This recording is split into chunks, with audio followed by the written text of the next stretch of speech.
ಇದು KPSC ಏನು ಕರ್ಮಕಾಂಡ ಇದೆ, ಈ ರಾಜ್ಯದ ಕನ್ನಡಿಗರಿಗೆ ಒಂದು ಶಾಪವಾಗಿ ಪರಿಣಾಮ ಆಗಿದೆ. ಕನ್ನಡದಲ್ಲಿರುವಂಥ ಪ್ರಶ್ನೋತ್ತರಗಳು ಇಂಗ್ಲೀಷ್ನಲ್ಲಿ ಇದನ್ನೆಲ್ಲ ನೋಡಿದ ಮೇಲೆ ಎಲ್ಲ ವ್ಯವಸ್ಥಿತವಾಗಿ ಹಿಂದುಳಿದಂಥ ಭಾಗದ ಜನ ನಿಜವಾಗಿಯೂ ಪ್ರಾಮಾಣಿಕವಾಗಿ ಒಂದು ಸರ್ಕಾರಿ ಸೇವೆ ಮಾಡಬೇಕನ್ನುವಂಥ ಏನು ಯುವಕರಿಗೆ ಇಲ್ಲಿ ಅವಕಾಶ ಇಲ್ಲ. ಯಾಕಂದರೆ ಕರಪ್ಷನ್ ಇಷ್ಟ ಹೆಚ್ಚಾಗಿಬಿಟ್ಟಿದೆ. ಇಲ್ಲಿ ಯಾರು ಅಸಿಸ್ಟೆಂಟ್ ಕಮಿಷನರ್ ಆಗಬೇಕಾದ್ರೆ 2 ಕೋಟಿ, ಆಟೋ ಇನ್ಸ್ಪೆಕ್ಟರ್ ಆಗಬೇಕಾದ್ರೆ ಇಷ್ಟು, ಅಂದರೆ ಬಿಲ್ಲದ್ದೇ ಒಂದು ಭಾಗ. ಅದಕ್ಕೇ ಎಲ್ಲರದು ಇಡೀ ಎಲ್ಲ ಸದನದ ಒಂದೇ ಒಂದು ಏನು ವಿಚಾರ ಇದೆ ಅಂದರೆ ಇದು UPSC ಮಾಡೆಲ್ಲರ್ ಮಾಡಿ ಏನಾರ ಮಾಡಿ ಇಲ್ಲಿ ಭ್ರಷ್ಟಾಚಾರ ರಹಿತವಾಗಿ ನಿಜವಾಗಿಯೂ ಯಾರು ಅರ್ಹತೆ ಇರುವಂಥ ಆ ಯುವಕನಿಗೆ ಉದ್ಯೋಗ ಸಿಕ್ಕರೆ ಮಾತ್ರ ಭ್ರಷ್ಟಾಚಾರ ಕಡಿಮೆ ಆಗ್ಲಿಕ್ಕೆ ಸಾಧ್ಯ ಇದೆ. ಯಾವನು ಹಣ ಕೊಟ್ಟು ಒಬ್ಬ ಅಧಿಕಾರಿ ಆದಮೇಲೆ ಅವನಿಂದ ಪ್ರಾಮಾಣಿಕತೆಯನ್ನು ನಿರೀಕ್ಷೆ ಮಾಡ್ಲಿಕ್ಕೆ ಆಗೋದಿಲ್ಲ. ಯಾಕಂದ್ರೆ ಅವನು ಎಲ್ಲೋ ಸಾಲ ಸೂಲ ಮಾಡಿ ಈ ಒಂದು ಹುದ್ದೆ ತಗೊಂಡಿರ್ತಾನೆ. ಮುಂದೆ ಆ ಸಾಲ ಸೂಲ ಮುಟ್ಟಿಸೋದ್ರ ಸಲುವಾಗಿ ದುಡಿತಾನೆ, ಮುಂದಿನ ಭವಿಷ್ಯದ ಸಲುವಾಗಿ ದುಡಿತಾನೆ. ಅದಕ್ಕೆ ಅಧ್ಯಕ್ಷರೇ, ಇದು ಎಷ್ಟು ನಮ್ಮ ಸರ್ಕಾರಗಳು 5 ವರ್ಷಕ್ಕೊಮ್ಮೆ ಸರ್ಕಾರವನ್ನು ಬದಲಾವಣೆ ಮಾಡೋದು ಜನರ ಕೈಯಲ್ಲಿದೆ. ಆದರೆ ಒಮ್ಮೆ KPSCಲಿ ಸಿಲೆಕ್ಷನ್ ಮಾಡಿದ್ಮೇಲೆ 30 ವರ್ಷ ನಾವು ಅವ್ರಿಗೇನು ಮಾಡ್ಲಿಕ್ಕೆ ಆಗೋದಿಲ್ಲ. 30 ವರ್ಷ ಒಬ್ಬ ಭ್ರಷ್ಟ ಅಧಿಕಾರಿ ಬಂದಂದ್ರೆ 30 ವರ್ಷದವರೆಗೆ ಈ ರಾಜ್ಯದ ಜನ ಪರಿತಪಿಸಬೇಕಾಗ್ತದೆ. ಜನಸಾಮಾನ್ಯರು ಕಚೇರಿಗೆ ಹೋಗಲಾರದಷ್ಟು ಬರೇ ಪರಿಸ್ಥಿತಿ ನಿರ್ಮಾಣ ಆಗ್ತದೆ. ಅದಕ್ಕೆ ನಾನು ಮಾನ್ಯ HK ಪಾಟೀಲ್ ಸಾಹೇಬ್ ಇವತ್ತೇನು ಈ ಒಂದು ಇದು ತಿದ್ದುಪಡಿ ತಂದ್ರೆ ಸ್ವಾಗತ ಮಾಡ್ತೀನಿ. ಇಡೀ ಸಮಗ್ರವಾಗಿ KPSC ಬಗ್ಗೆನೇ ಒಂದು ಅಧ್ಯಯನ ಮಾಡಿ, ಯಾವ ರೀತಿ ನಮ್ಮ ಸುರೇಶ್ ಕುಮಾರ್ ಸಲಹೆ ಕೊಟ್ಟಾರೆ, ಒಂದು ಜಾಯಿಂಟ್ ಪಾರ್ಲಿಮೆಂಟರಿ ಸಿಸ್ಟಮ್ದಲ್ಲಿ ಜಂಟಿ ಒಂದು ಸದನ ಸಮಿತಿ ಮಾಡಿ ನಮ್ಮ ಎಲ್ಲ ಭಾವನೆಗಳನ್ನು ತಿಳ್ಕೊಂಡು ಇದಕ್ಕೆ ಅಮೂಲಾಗ್ರವಾಗಿ ಕರಪ್ಷನ್ ಏನಾಗಿದೆ ಅಂದರೆ ಕರ್ನಾಟಕ ಪಬ್ಲಿಕ್ ಕರಪ್ಷನ್ ಕಾರ್ಪೊರೇಷನ್ ಆಗಿದೆ. ಇದನ್ನು ಬದಲಾವಣೆ ಮಾಡಿ ನಿಜವಾಗಿಯೂ ಜನರಿಗೆ ನ್ಯಾಯ ಸಿಗುವಂಥದ್ದು, ಬಡ ಸಿಗುವಂಥ ಮಾಡ್ಬೇಕಿರ್ತೇಳಿ ನಾನು ಸರ್ಕಾರವನ್ನು ಮಂತ್ರಿಗಳೇ ಸನ್ಮಾನ್ಯ ಅಧ್ಯಕ್ಷರೇ, ಗೃಹ ಸಚಿವರೇ,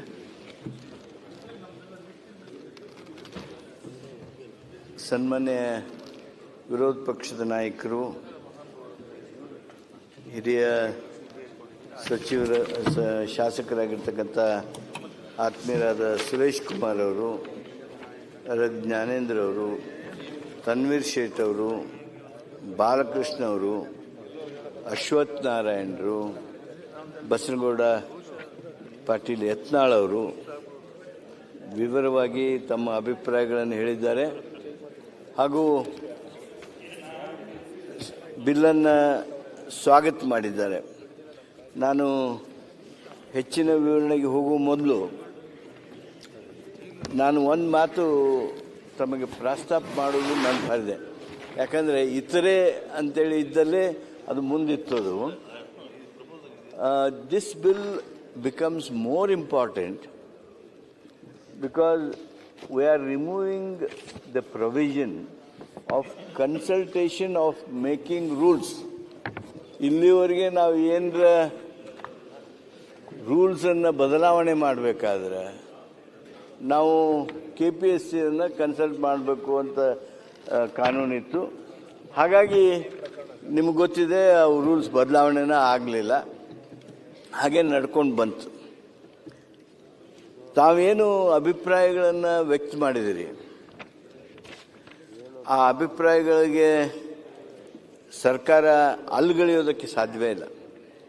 even my chief minister is so unhappy with the working of the KPSC. Not only chief minister, every one of us. ಈ ಸದನದೊಳಗಿದ್ದವ್ರು ಯಾರು ಇಲ್ರಿ ಚಲೋ ಐತಿ ಅಂತೇಳಿ ಯಾರೂ ಅಭಿಪ್ರಾಯ ಹೊಂದೋದಕ್ಕೆ ಸಾಧ್ಯ. ತಾವು ಗಮನಿಸಿದ್ರೋ ಇಲ್ಲೋ ಗೊತ್ತಿಲ್ಲ, ಮೊನ್ನೆ ಹೈಕೋರ್ಟ್ನಲ್ಲಿ ಈ ವಿಷಯ ಬಂದಿತ್ತು.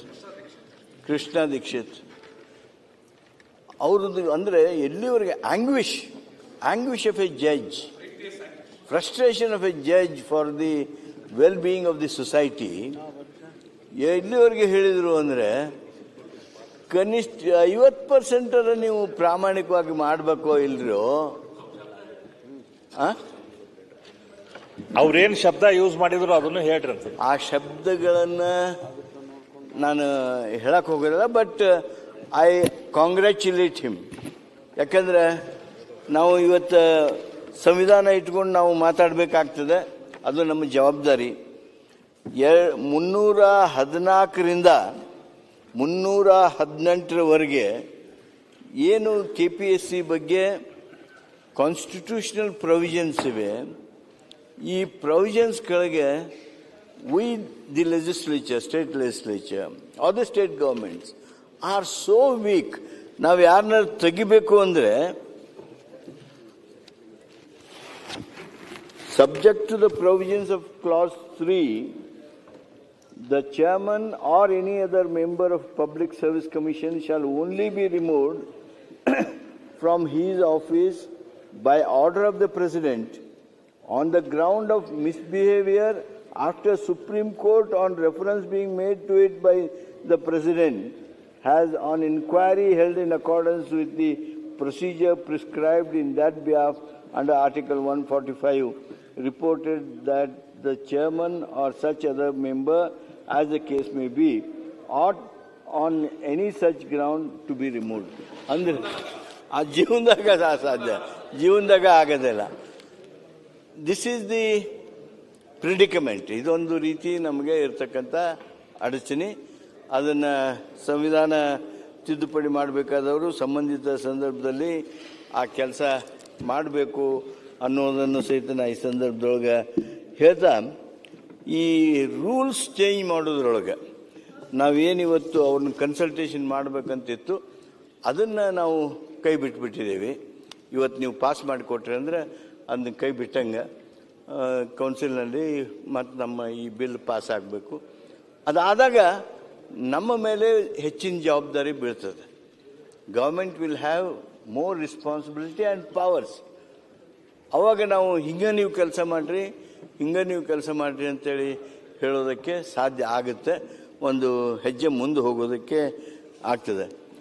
ಕೃಷ್ಣ ದೀಕ್ಷಿತ್ ಅವರು ಯಾವ ಪರಿಯಾಗಿ ಹೇಳಿದ್ದಾರೆ ಅಂದರೆ, ಶಬ್ದಗಳಲ್ಲಿ ನಾವು ಅದನ್ನೇ ಇಲ್ಲಿ ಮಾತನಾಡೋದು ಸಹಿತ ಮುಜುಗರ ಏನೋ ಅನ್ನೋ ಹಾಗೆ ಸ್ಪಷ್ಟವಾಗಿ ತೂಕವಾದ ಮಾತು ಹೇಳಿದ್ದಾರೆ, ಸತ್ಯವಾದ ಮಾತು ಹೇಳಿದ್ದಾರೆ.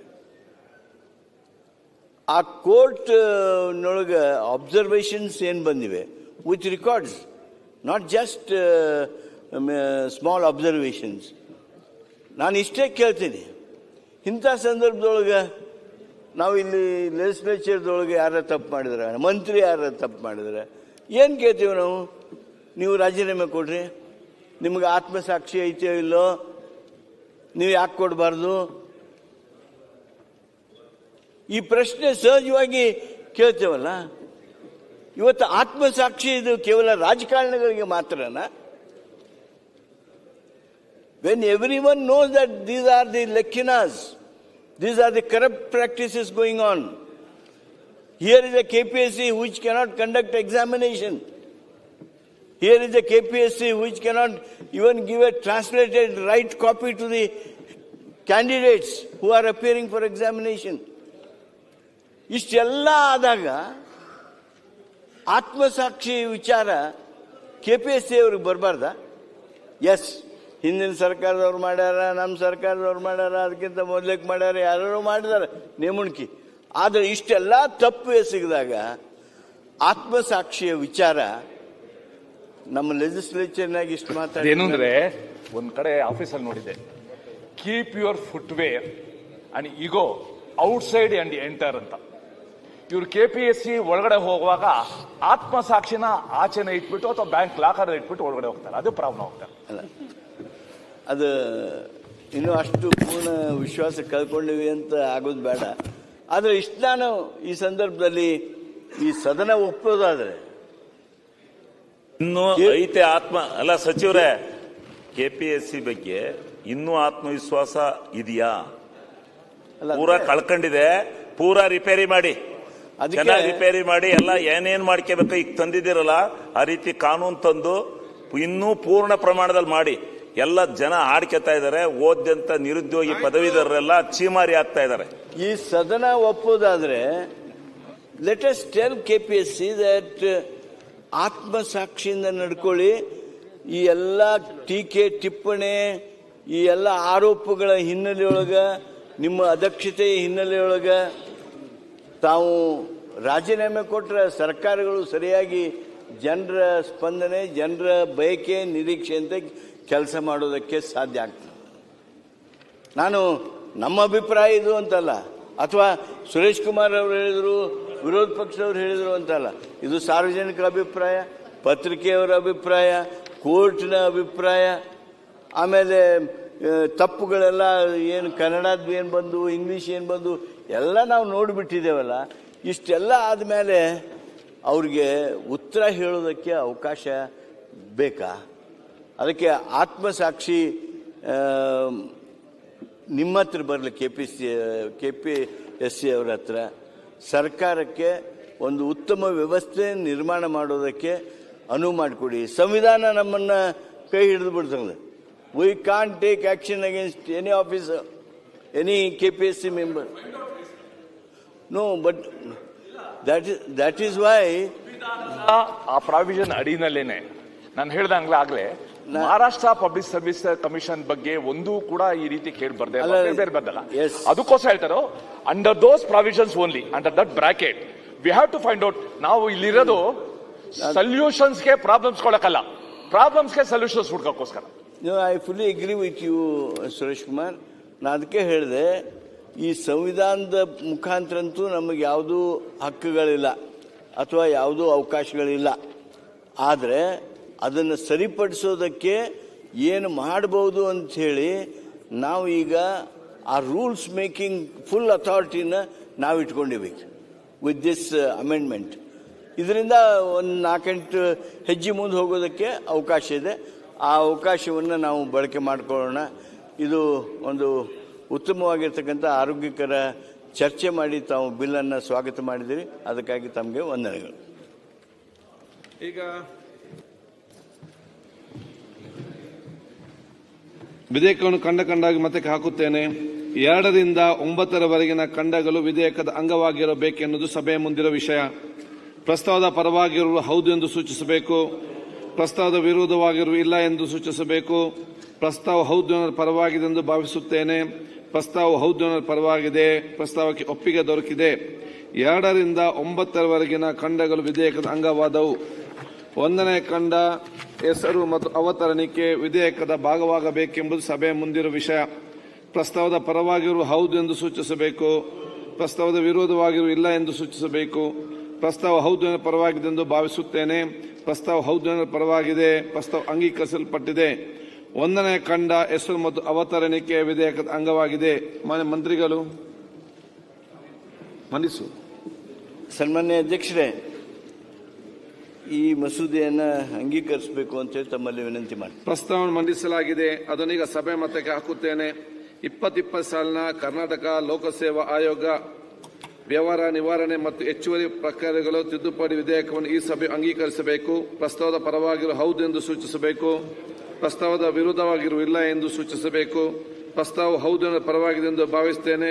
ಪ್ರಸ್ತಾವ ಹೌದು ಅನ್ನೋ ಪರವಾಗಿದೆ. ಪ್ರಸ್ತಾವ ಅಂಗೀಕರಿಸಲ್ಪಟ್ಟಿದೆ ಮತ್ತು ವಿಧೇಯಕ ಅನುಮೋದನೆ ದೊರಕಿದೆ.